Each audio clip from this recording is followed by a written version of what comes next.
Bonjour à tous, alors aujourd'hui je vous retrouve dans une petite vidéo où je vais faire un tutoriel sur que faire quand on reçoit une contrainte de l'URSSAF. Alors c'était important pour moi de faire cette vidéo parce qu'en 2012 j'ai reçu une contrainte d'URSSAF chez moi me réclamant la somme d'environ 40 000 €, j'ai plus les documents mais c'était environ cette somme. Et ça a été une expérience difficile pour moi, j'ai totalement paniqué pour plusieurs raisons. D'abord parce que c'est la première fois que je recevais ce type de document.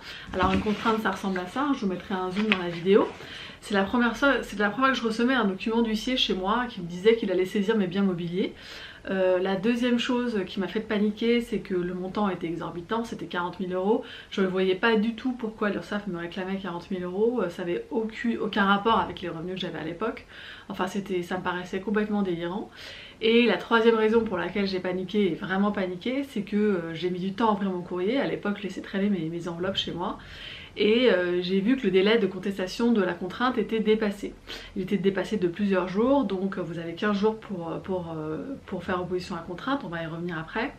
Et j'avais dépassé le délai. Donc j'étais complètement paniquée, donc comme je suis avocate, j'ai de la chance, j'ai appelé une copine avocate qui m'a dit écoute ne t'inquiète pas, je m'en occupe. Je lui ai envoyé tous les documents et puis elle a réglé ça en 3 jours. En fait l'URSSAF je leur devais pas 40 000 €, je leur devais 3 000 €.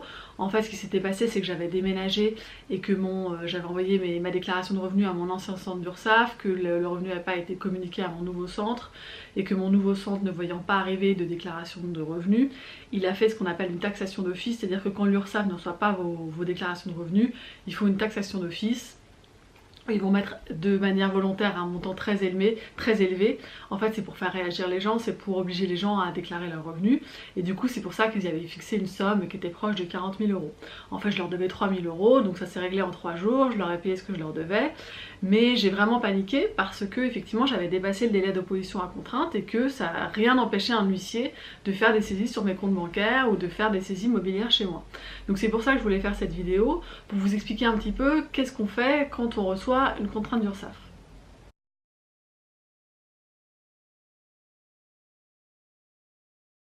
Alors la première chose à faire c'est de ne pas paniquer. Alors je sais c'est plus facile à dire qu'à faire, mais c'est très important de ne pas paniquer quand vous recevez une contrainte d'URSSAF ou plus généralement un document de l'URSSAF.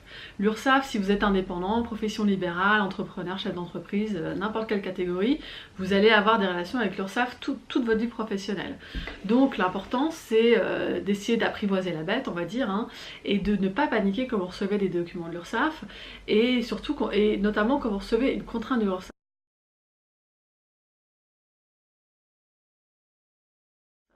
Alors d'abord, avant de rentrer dans les détails sur qu'est-ce qu'on peut faire quand on reçoit une contrainte de l'URSSAF, je voudrais vous expliquer ce que c'est que l'URSSAF. Donc l'URSSAF, si vous êtes au courant, c'est l'Union de recouvrement des cotisations sociales et des allocations familiales. Donc c'est un organisme qui est chargé de récolter les cotisations sociales et de gérer le budget de la sécurité sociale. Donc vous en tant qu'indépendant, vous allez payer des cotisations URSSAF. Donc ces cotisations, qu'est-ce qu'elles recouvrent? Alors ça dépend des statuts, mais globalement elles recouvrent les éléments suivants. Donc elles vont recouvrir votre assurance maladie, hein, c'est votre sécurité sociale à vous. Elles vont recouvrir votre assurance vieillesse, votre retraite, même si ça dépend des statuts, globalement c'est ça. Elles vont cotiser pour les allocations, enfin vous allez cotiser auprès d'elles pour les allocations familiales, c'est-à-dire que l'URSSAF récolte l'argent qu'elle reverse ensuite à la CAF. Ça c'est pour l'aspect des cotisations. Ensuite dans votre cotisation URSSAF, il y a une partie qui est de l'impôt, c'est la CSG notamment, et également la contribution au remboursement de la dette sociale qui est un autre impôt. Et enfin, vous cotisez à la formation professionnelle, c'est-à-dire que la cotisation à l'URSSAF est censée vous permettre de faire de la formation professionnelle au cours de votre vie professionnelle d'indépendant, même si c'est pas toujours très facile à mettre en œuvre, vous cotisez pour ça. Donc ça, c'est ce que vos cotisations d'URSSAF recouvrent.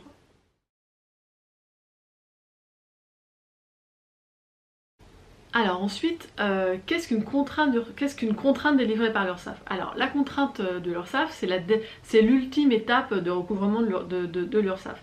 En général, ce que fait l'URSSAF quand vous lui levez l'argent, elle commence par vous envoyer une mise en demeure. Alors voici, ça ressemble à ça comme document, je vous ferai un petit encadré, enfin un petit zoom pour la vidéo. Donc elle vous envoie une mise en demeure avec ce que vous lui devez.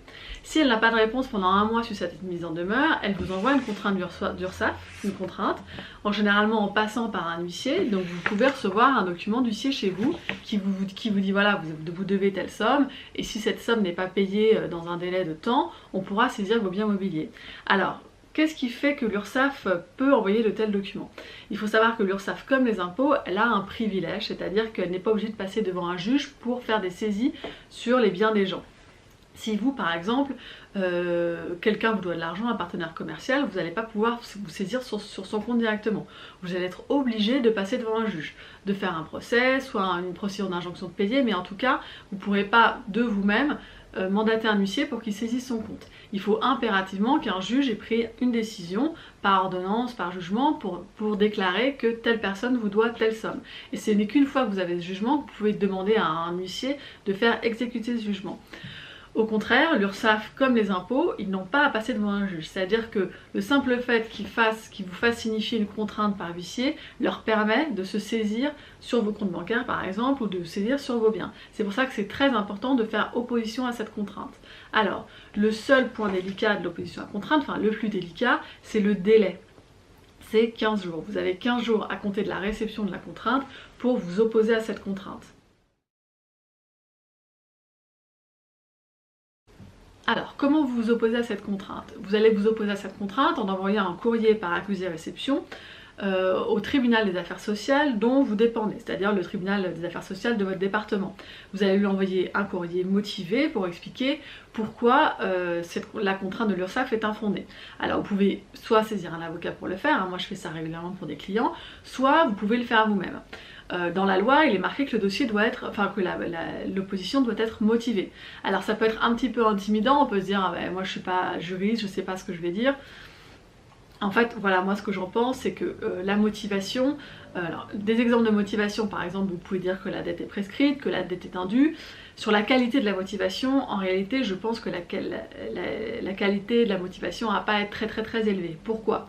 Parce que le simple fait d'envoyer ce courrier au tribunal des affaires sociales, ça va interrompre la saisie de l'URSSAF sur vos biens. Et c'est ça qui compte. Ce qu'on veut, c'est gagner du temps, et d'envoyer ce courrier au tribunal des affaires sociales, ça va interrompre la saisie.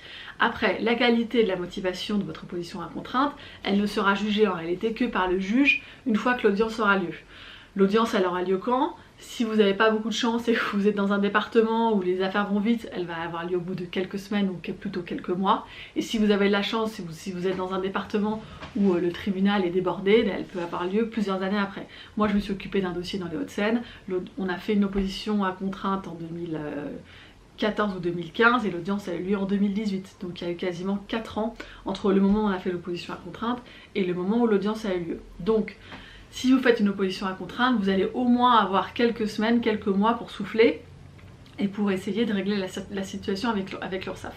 Parce qu'une fois qu'on a fait l'opposition à contrainte, la première chose à faire, c'est de prévenir les huissiers et de prévenir l'URSSAF que vous avez fait opposition à contrainte, c'est-à-dire que la procédure est suspendue, vous leur envoyez la copie de votre courrier avec l'accusé-réception, et comme ça, normalement, l'huissier ne fait plus rien. Il ne fait plus rien, la saisie est interrompue. Ensuite, la deuxième question qui va se poser, c'est que sur le fond, qu'est-ce que vous devez à l'URSSAF? Il va falloir établir la réalité de la dette. Donc là, soit seul, soit accompagné d'un avocat ou éventuellement d'un comptable aussi, vous pouvez le demander à votre expert comptable. Vous allez établir la réalité de la dette, vous allez vérifier la dette qui est prescrite, vérifier si les dettes sont dues, s'il y a des problèmes de déménagement, etc. Parce que souvent, c'est quand même des histoires de soit de déménagement, soit de malentendus, soit de dossiers non reçus, non ouverts, enfin en général c'est comme ça que ça se règle, enfin pas en général mais souvent, c'est souvent comme ça que ça se règle, donc vous allez établir la réalité de la dette.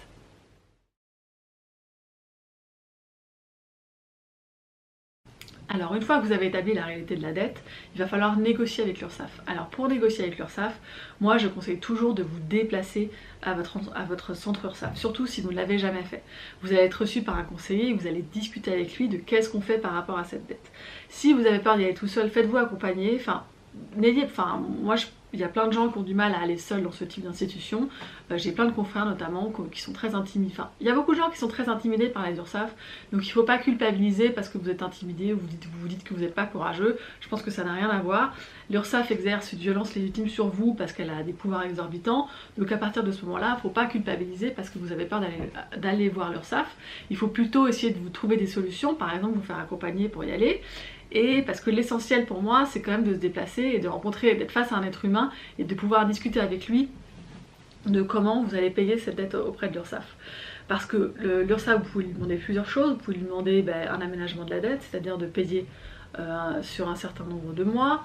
Vous allez pouvoir demander une réduction de la dette, et tout ça, ça passera quand même mieux si vous faites si vous vous déplacez. Ce sera plus simple que de passer par écrit.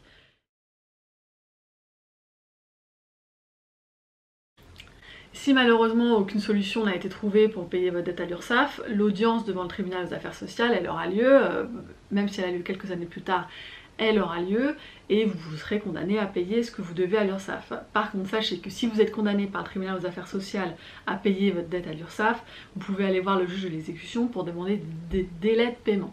Ça, je pourrais expliquer cette procédure dans une autre vidéo.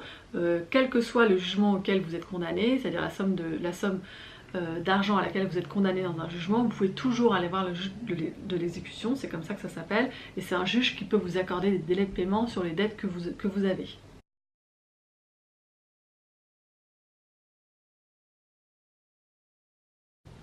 Alors, en conclusion, je voudrais donner des petits conseils pour éviter de recevoir des contraintes d'URSSAF, parce que recevoir une contrainte d'URSSAF, même si c'est une somme indue, c'est toujours quand même assez stressant, ça vous prend de l'énergie, et en tout cas, ça vous prend de l'énergie que vous n'avez pas consacrée à votre activité, donc le mieux c'est de ne pas recevoir ce type de courrier. Alors, pour ne pas recevoir ce type de courrier, moi le système que j'ai mis en place c'est le suivant, enfin les pare-feux on va dire. La première chose, c'est que j'ouvre tout le temps mon courrier. C'est fini l'époque où j'ouvrais pas mon courrier pendant des semaines, où ça traînait, etc. Maintenant, il ne se passe pas 2 jours sans que j'ai ouvert mon courrier. Et quand je dis ouvert, c'est je l'ouvre, je lis, je regarde de quoi il s'agit. La deuxième chose que j'ai fait avec l'URSSAF, c'est que je suis au fait de ce que je dois à l'URSSAF. C'est-à-dire qu'en début d'année, vous allez recevoir en général un courrier qui va vous dire voilà, vous devez tant. Sur l'année civile, par exemple en 2018, vous devrez payer telle cotisation avec tel calendrier. Donc c'est quelque chose que je note dans mon agenda. C'est des sommes que j'ai à l'esprit et qui sont facilement accessibles. Comme ça, je sais ce que je dois à l'URSSAF. Comme ça, si un jour je reçois une contrainte d'URSSAF qui me demande une somme qui n'a strictement rien à voir avec ce que je dois payer, je suis en mesure de répondre à l'URSSAF tout de suite qu'il y a un problème avec le document ou la mise en demeure que j'ai reçue. La troisième chose que j'ai mise en place, moi, c'est un prélèvement mensuel. Alors je sais qu'il y a des gens qui n'aiment pas l'idée de faire des autorisations CEPA auprès de l'URSSAF. Moi, je vais être honnête, ça a été une vraie solution pour moi, comme ça le prélèvement il se fait tout seul. J'ai pas à y penser et j'ai plus de retard de paiement. Ça m'est arrivé de l'interrompre à un moment où j'avais des problèmes de trésorerie, mais même quand je l'ai interrompu, la question principale, centrale, c'est d'être au fait de ce que vous devez à l'URSSAF. Parce que comme ça, vous ne recevrez pas de grosses factures surprises. Ça, c'est très important. Ensuite, un autre conseil que je peux vous donner, c'est de ne pas hésiter à demander des modulations de cotisation URSSAF. C'est-à-dire que dès que vos revenus changent, qu'ils soient à la hausse et surtout quand ils sont à la baisse, tout de suite vous envoyez un courrier à l'URSSAF en disant que vos revenus ont baissé et vous demandez une modulation de vos cotisations. Et en principe, l'URSSAF vous répond en disant, alors il faut que vous leur disiez à peu près de combien vous pensez que vos revenus vont diminuer, et eux ils vont faire un espèce de calcul qui vous dit, et là du coup ça va diminuer vos cotisations URSSAF. Ça c'est très important, c'est quelque chose que moi j'ai pas toujours fait, et du coup l'URSSAF m'a remboursé de l'argent plus tard, alors c'est pas désagréable, mais sur le coup ça c'est des gros trous de trésorerie, ça en vaut vraiment pas la peine, il faut surtout le savoir, hein. Vous pouvez dès que vos revenus changent demander des modulations à l'URSSAF. Et enfin, le dernier conseil que je peux vous donner, là je me répète un peu, c'est dès qu'il y a un petit problème, vous vous déplacez à votre centre URSSAF, vous demandez des délais de paiement, soit par courrier, si c'est refusé, vous vous déplacez encore. Enfin, en gros, vous essayez de trouver des solutions avant que la procédure de mise en recouvrement arrive. Parce que quand la procédure de mise en recouvrement arrive, ça implique quand même souvent soit un procès, soit un avocat, ça implique des frais supplémentaires et des soucis supplémentaires. Le problème quand on fait l'autruche et qu'on met de côté ce genre de questions, c'est que de toute façon elles finissent par ressortir et c'est pas... vous trouverez toujours, ce sera toujours mieux géré si vous gérez les choses un petit peu à l'avance, même si c'est difficile, hein, je sais, surtout quand on a des grosses dettes auprès de l'URSSAF, mais encore une fois, ça sert à rien de faire l'autruche.